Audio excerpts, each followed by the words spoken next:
you guys remember a few months ago when we first moved into the house and I had to change the furnaces over from natural gas to propane because they weren't changed? We have the same situation going on with our dryer right now. We just started noticing that we are getting some black. On the door of the dryer, we're noticing that this white tray is turning very much black, and it's not really wipeable, which made me start looking into this just a little bit more. I came down here to the model of the machine that we bought, and it said it was tested for natural and LP gas. But then this is the line that I had to really focus in on. It says equipped for natural gas. So when we bought the appliances, we clicked on the LP symbol, liquid propane, for everything we bought, but they don't always come that way. And so you really do need to pay attention to that. And that is an error on my part. So I'm gonna show you what we've got to do to quickly change this over to natural gas. Something to note, this will run the way it is, but it's just not gonna run as efficient, and you're probably shortening the life of the appliance. So you definitely wanna switch it. One of the things I'm gonna do, because I need to bring the dryer forward, is I wanna put a protective, I don't know, kind of a towel on this marble.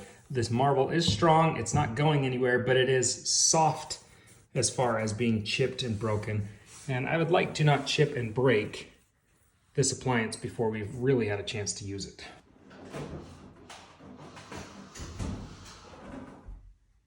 So we got the front end up because I wanted access to these bolts. They take off this lower panel.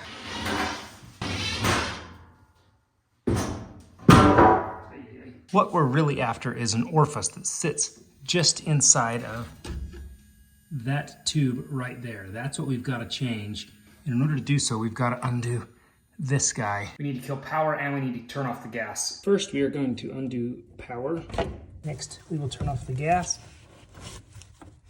I've gone ahead and undone these two clips. Now you just need to pay attention to where they go. This is 2-prong, this is 3-prong, 2-prong, 3-prong, and it works. And one thing you can always do beforehand is just take a picture with your phone, so before you take anything apart, you know exactly how it's got to go back together, or at least how it's got to look. So with our 2 wires undone, we can start pulling these screws. So with your right angle drill, you'll have to finagle getting into these screws a little bit, but without that, you just would not. And I recommend a magnetic tip as well, because you don't want to lose these screws. In order to access that manifold up front, we have to disconnect the gas back here to pull it all the way through the machine. So I've had to disconnect the gas after I've shut it off, and then I just need to pull this elbow off. There we go. What's all that blue stuff? Oh, good question. So one thing to note is once you've broken these seals, especially with gas or water or anything, I need to reseal all of these threads. So I'll clean up all the blue and put new sealant on it. So now that we've pulled our entire gas line out of the machine to the manifold, we can access that orifice. It's probably doable to do it without that, but I think you'll fight it. So you may as well just disconnect it from the back and put it in the front. And if you're getting this brand new, in theory, you'll change this before you put it into its place. So it makes it a lot easier. So now we just simply remove this orifice, which is probably going to be in there pretty tight. Oh, not bad. Here's the big difference. Look at the sizes of those two.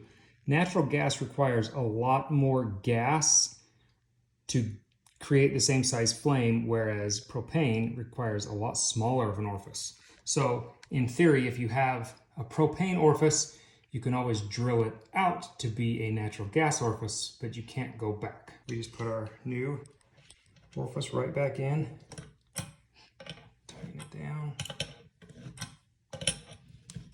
So now we need to just reinsert this piece as well and change this. And if you look, this has a spring load in it, and it helps adjust this manifold and the bladder and all that, and it's preloaded for what we need for the propane orifice. So you do have to change this guy next. Now we can just break that guy loose. And it is a completely different style, but it's what's required. So put that guy back in. I followed all the instructions so far, and we are ready to put it back in place. But one of the things we'll have to do after everything's reconnected is adjust our air shutter. So now we are going to install our manifold back in place. You'll have to carefully guide it past everything. Line it up with its opening in the back. Everything's in place. You should be sitting on top of your original holes. Now that the screws are started, we can attach it to our angle driver and cinch those guys up. Definitely, we don't need to go crazy on this. Just get them to click once or twice. Just so our burner's not going anywhere. Now with everything back in place, we will take our sealant and seal these threads back up. I did take a minute and wash them off of the old stuff so that it was just going to be nice, fresh, clean. Now we can take our original piece and thread it on. One of the things I'm doing before we totally get this thing put back together is cleaning all the little pieces. No dryer should have that in it. That is all soot that's built up because it is not burning efficiently. And we had the same issue in our furnace. Luckily, there's not a lot more that this is kind of clogged up. So we just have to pull this guy out, wash it. I did vacuum out that fire chamber that's in there and just kind of cleaned up anything that I can reach or vacuum out. I've cleaned out of this soot, so hopefully we won't get any more black streaks in our clothing. Now we are going to try and do a startup on this. We're going to watch our glow plug heat up. It's going to get super, super hot. The gas will start heating. It's supposed to.